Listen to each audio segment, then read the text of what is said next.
வீர தீர சூரன் பார்ட் 2. இந்த படத்தோட ஸ்டோரி என்ன அப்படின்னா, நார்மல் ரிவெஞ்ச் ஸ்டோரி. இது மதுரையில் நடக்கிற ஒரு story and it's true event based story அப்படின்னு போட்டிருந்தாங்க. இதில் என்னென்னா, ஒரே நைட்டில் தான் இந்த படம் நடக்கும்.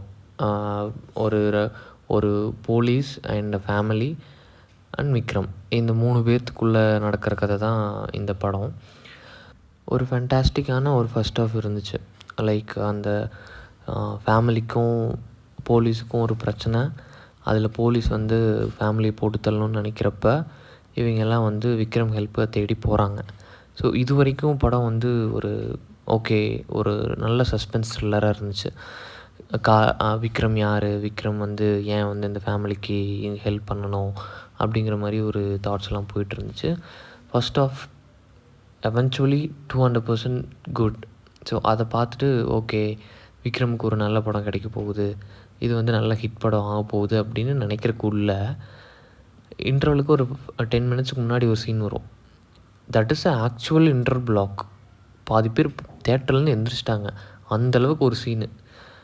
அப்புறம் என்னடானா, அந்த இடத்துல எதுவும் நடக்கலை, இன்டர்வல் கொடுக்கல. அதுக்கப்புறம் ஒரு சின்னமாக ஒரு லவ் ஸ்டோரி கொடுத்து, எதுக்குடா இது சம்மந்தமே இல்லாமல் அப்படிங்கிற மாதிரி அதை போட்டு விட்டானுங்க. சரி தொலையுது அப்படின்னு விட்டாச்சு. ஃபர்ஸ்ட் ஆஃப் முடிஞ்சு செகண்ட் ஆஃப் போய் உள்ளே உட்காந்த உடனேயும் படத்தில் என்ன நடக்குதுன்னு யாருக்குமே தெரில. படத்தில் யார் வில்லன்னு தெரியவே இல்லை. விக்ரம் வில்லனா, போலீஸ் வில்லனா, அந்த ஃபேமிலி வில்லனா, ஒன்றுமே புரியல.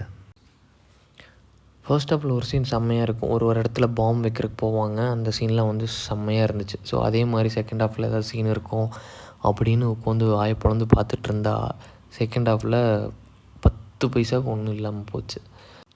செகண்ட் ஹாஃப் ஸ்க்ரீன் ப்ளே வந்து ரொம்ப பிலோ பாராக இருந்துச்சு. விக்ரமே தான் அந்த வேலையை செய்கிறேன் அப்படின்ட்டு போவார். அதுக்கப்புறம் ஒரு சின்ன பிரச்சனைனால என் ஃபேமிலி அவங்க கொல்ல போகிறாங்க அப்படின்ட்டு போலீஸ்கிட்ட சொல்லுவார். போலீஸ்கிட்ட போயிட்டு இவனுங்க கொல்ல போகிறானுங்க அப்படின்னு சொல்லுவார். மாற்றி மாற்றி விக்ரமே ஒரு கன்ஃபியூஷன் ஸ்டேஜில் இருப்பார். ஸோ அந்த மாதிரி போயிடுச்சு செகண்ட் ஹாஃபு. இதில் நடுவில் மதுரை வீரன் அந்த பாட்டு எதுக்கு வந்துச்சுன்னு தான் தெரில. ஆனால் ஒரு நல்ல ஒரு கமர்ஷியல் மூவிக்கு அந்த பாட்டை போட்டிருந்தா நல்ல கிளாப்ஸ், நல்ல ஒரு ஹைலைட்டிங்காக இருந்திருக்கும். தேவையில்லாமல் அந்த பாட்டையும் போட்டு கிளைமேக்ஸில் என்ன நடந்துன்னே தெரியாமல் எல்லாம் சேர்த்து போயிடுவானுங்க கடைசியில். ஒன்ஸ் பார்க்கலாம், அதுக்கு மேலே இந்த படத்தில் சொல்கிறக்கும் பெருசாக எதுவும் இல்லை. விக்ரம் எஃபோர்ட் போட்டிருக்காரு எப்பவும் போல்.